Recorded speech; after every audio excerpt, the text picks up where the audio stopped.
Hello everyone. Welcome to Sai Ram Sampatrao Education. I hope you are doing great and well preparing for the upcoming exams. మన కొత్త series hot 25లో భాగంగా మనం రెగ్యులర్గా ethics answer writing గురించి discuss చేసుకుంటున్నాము. Wear మనం already 8 questions complete చేసి పెట్టుకున్నాము.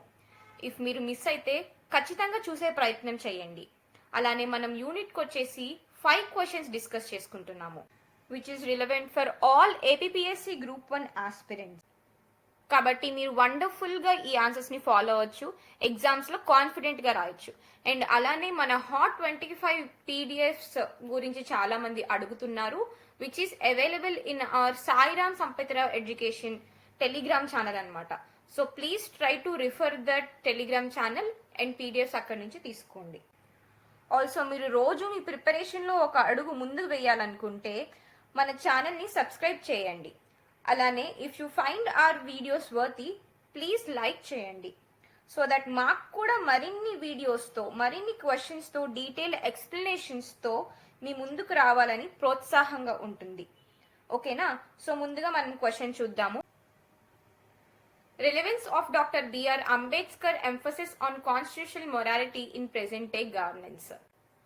డాక్టర్ బిఆర్ అంబేద్కర్ గారు ఎంఫసిస్ చేసిన కాన్స్టిట్యూషనల్ మొరాలిటీ ఈ రోజుకి ఏం రిలవెన్స్ ఉంది గవర్నెన్స్లో అనేది మనము ఈ క్వశ్చన్లో చూడబోతున్నాము. సో గైస్, మనం మన హాట్ 25 సిరీస్లో ఆల్రెడీ 8 క్వశ్చన్స్ కంప్లీట్ చేసి పెట్టుకున్నాం కాబట్టి ఈ జర్నీలో మనం అద్భుతంగా ముందడుగు వేస్తున్నాం. కాబట్టి నిన్నటి నుంచి మనము మన ఓన్గా ఆన్సర్ రైటింగ్ ప్రాక్టీస్ చేయడం స్టార్ట్ చేసాము. వేర్ మనం వీడియో పాజ్ చేసి క్వశ్చన్ని దృష్టిలో పెట్టుకొని ఒక్కసారి మనం రాసే ప్రయత్నం చేస్తాము. ఆ తర్వాత మన ఐడియాస్ ఈ క్వశ్చన్కి ఇక్కడున్న ఆన్సర్స్కి ఎలా అలైన్ అవుతున్నామో మనం క్రాస్ చెక్ చేసుకుంటాం అన్నమాట. ఓకేనా? ఐ హోప్ మీరు ఒక్కసారి వీడియో పాజ్ చేశారు అని, మీ ఓన్గా మీరు ట్రై చేశారు అని, and then will continue. So guys, ఈ క్వశ్చన్కి 2 బ్యూటిఫుల్ ఇంట్రడక్షన్స్ ఉండొచ్చు. ఒకటి మనము కాన్స్టిట్యూషనల్ మొరాలిటీని డిఫైన్ చేస్తాము, ఇంకొకటి in the words of doctor BR Ambedkar గారు మనము కాన్స్టిట్యూషనల్ మొరాలిటీని ఏం చెప్తుందో రిప్రజెంట్ చేస్తాము అన్నమాట. రెండు చాలా మంచివే. మీకు టైం తక్కువ ఉంది అనుకుంటే సింపుల్గా కాన్స్టిట్యూషనల్ మొరాలిటీని డిఫైన్ చేయండి. అలానే మీకు టైం ఉంది, పర్వాలేదు, కాన్ఫిడెన్స్ ఉంది ఎగ్జామ్లో అని అనుకుంటే డాక్టర్ బిఆర్ అంబేద్కర్ వర్డ్స్లోని వాట్ ఈస్ కాన్స్టిట్యూషనల్ మొరాలిటీ అనేది ఇంట్రడక్షన్లోనే రిప్రజెంట్ చేసే ప్రయత్నం చేయొచ్చు. For example, Ambedkar idea of constitutional morality provides an ethical framework for responsible governance rooted in justice, liberty, equality, fraternity. So ఇలాంటి key terminologies which is related to governance as well as ethics మనం ఇంట్రడక్షన్లోని represent చేయడం వల్ల ఎగ్జామినర్కి తన task easy అవుతుంది. ఒక కన్క్లూజన్కి వచ్చేస్తారు introduction చూడగానే. ఏంటి అంటే, ఓకే, ఈ స్టూడెంట్కి, ఈ పర్సన్కి ఎథిక్స్ అంటే ఏంటో తెలుసు, సబ్జెక్ట్ అంటే ఏంటో తెలుసు, సో నేను పెద్దగా దృష్టి పెట్టక్కర్లేదు కరెక్షన్ చేయడంలో అని ఒక పాజిటివ్ ఇంప్రెషన్ కలుగుతుంది అన్నమాట. అలానే సెకండ్ లైన్లో మనము కాన్స్టిట్యూషనల్ మొరాలిటీ యొక్క ఇంపార్టెన్స్ మెన్షన్ చేశాము. వేర్ లీడర్స్కి యాజ్ వెల్ యాజ్ సిటిజన్స్కి కూడా డెమోక్రసీని ప్రిజర్వ్ చేయడంలో, ఇండివిజువల్ రైట్స్ని ప్రొటెక్ట్ చేయడంలో అది చాలా ఇంపార్టెంట్ అని మనము రాసామన్నమాట. వేర్ ఇన్ రిటర్న్ అది ఎథికల్ గవర్నెన్స్ ప్రిన్సిపల్స్ని అప్లిఫ్ట్ చేస్తుంది అని ఇంట్రడక్షన్ని కంప్లీట్ చేస్తూ ఒక ఫ్లో చార్ట్ని యాడ్ చేయడానికి ట్రై చేస్తాము. ఇంట్రడక్షన్ని సబ్స్టాన్షియేట్ చేయడానికి ట్రై చేస్తాం, which is showing the definition of constitutional morality అన్నమాట. సో ఎవరైతే మనము బిఆర్ అంబేద్కర్ వర్డ్స్లోని కాన్స్టిట్యూషనల్ మొరాలిటీ అంటే ఏంటో డిఫైన్ చేయాలని అనుకుంటున్నారో వాళ్ళు సింపుల్గా అయ్యో నేను కాన్స్టిట్యూషనల్ మొరాలిటీ డిఫైన్ చేయలేదే అని గిల్ట్ లేకుండా ఫ్లో చార్ట్లో మనము కాన్ఫిడెంట్గా వాట్ ఈస్ కాన్స్టిట్యూషనల్ మొరాలిటీ అని ఒక ఫార్ములా ఫార్మాట్లో ఇక్కడ మీరు చూసుకుంటే rule of law plus democratic ఎథియోస్ plus ethical commitment to constitutional ideas అని ఒక సింపుల్ ఫార్ములా ఫార్మాట్లో ఉంది కదా. ఇదే మనకి వాళ్ళ ఫ్లో చార్ట్ అనమాట.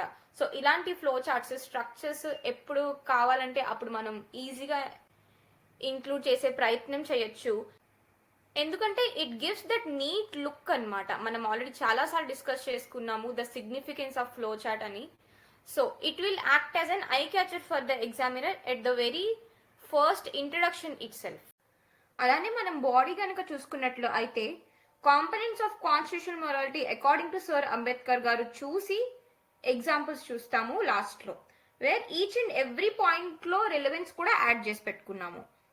For rule of law, constitutional morality demands all citizens and leaders abide by the law, not by personal will or political pressure. దీనికి మనకి ఎగ్జాంపుల్స్ ఏంటి అంటే, judiciary upholding the rule of law in cases like disqualifying convicted politicians under section 8 of Representation of People Act reinforces this principle. మనకి rule of లా కన్నా ఏది గొప్ప కాదు, ఎవరు గొప్ప కారు అని supreme court multiple times prove చేసింది, which is very much relevant for today according to the views of Ambedkar anamata. For example, 2013 లో lily Thomas versus union of India case దగ్గర నుంచి Lalu Prasad Yadav disqualification again in 2013, అలానే Navjot Singh Siddhu case recent 2022 వరకు మనకు చూసుకున్న various political reasons supreme court disqualification చేయడం అనేది జరిగింది. అలానే సెకండ్ పాయింట్ చూసుకుంటే మనకి protection of fundamental rights, the ethical duty to uphold individual rights, dignity and freedom guaranteed by the constitution. Contemporary relevance ఏంటి అంటే, supreme courts verdict on right to privacy 2017 and ongoing debate on same sex marriages reflects this commitment to constitutional morality అన్నమాట. So guys, as we all know, మనకి 6 fundamental rights ఉన్నాయి.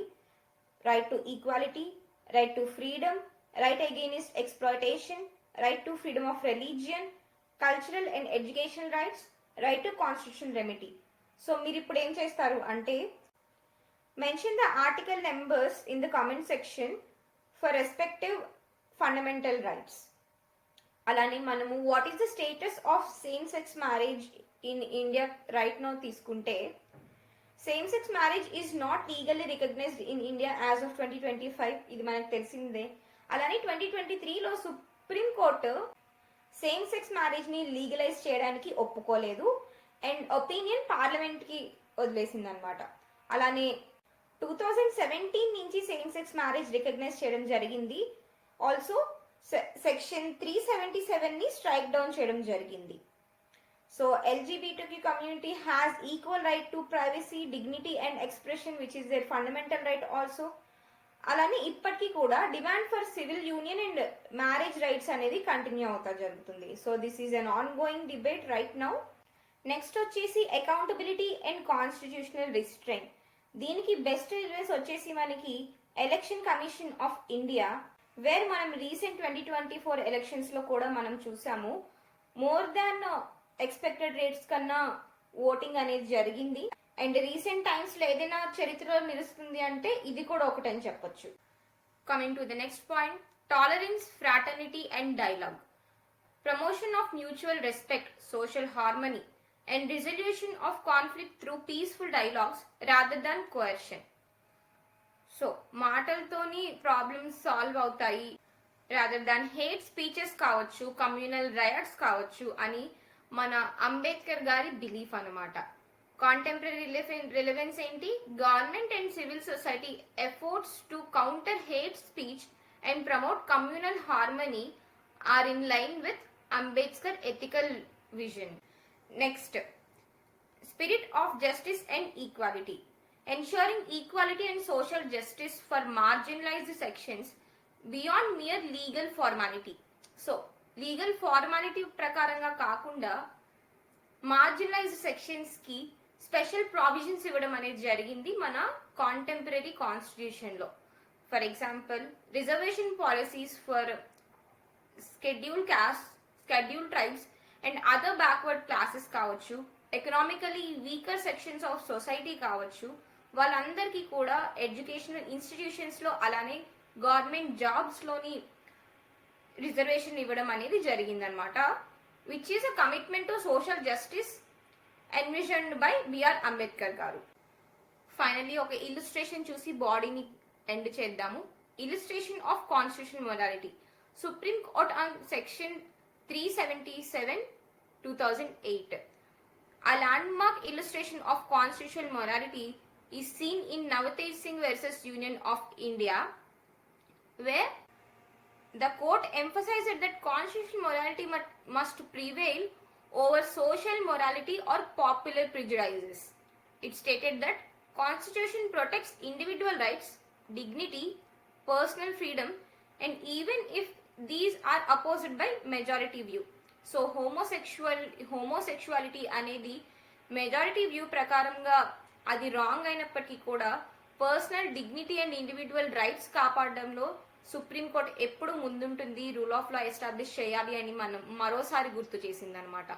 Wear Ambedkar's ethical vision కి ఇది proper గా relevant గా ఉంటుంది, which is again uplifting values of justice, equality and human dignity. Final గా ఒక్కసారి మనం కన్క్లూజన్ చూద్దాము, వేర్ మనం అంబేద్కర్ వర్డ్స్ లోనే కన్క్లూజన్ చేయడం జరిగింది అనమాట. Doctor BR Ambedkar emphasized constitutional morality as an essential for ethical governance, stating that constitutional morality is not a natural sentiment. It has to be cultivated. In today's context of raising authoritarianism and erosion of democratic values, his vision remains relevant to ensure justice, equality, and adherence to constitutional principles in governance. సో ఇవాల్టి authoritarianism వరల్డ్లో principles like justice and equality which is uplifting the constitution morality అనేది మనం ఎప్పుడు importance ఇవ్వాలన్నమాట మన గవర్నెన్స్లో. ఓకేనా? I hope మీకు ఈ క్వశ్చన్ చాలా ఈజీగా అర్థమైంది అని and you have liked it. And try to right answers as much as possible. Me pen పేపర్కి అండ్ మీ బ్రెయిన్కి పని చెప్తేనే ఆన్సర్ రైటింగ్ అనేది పాసిబుల్. మీకు ఎగ్జామ్లో ఒక ప్రాపర్ కాన్ఫిడెన్స్ అనేది ఏర్పడుతుంది, మీరు చాలా ఈజీగా ఆన్సర్స్ రాస్తారు. Keep practicing. All the best for the upcoming exams.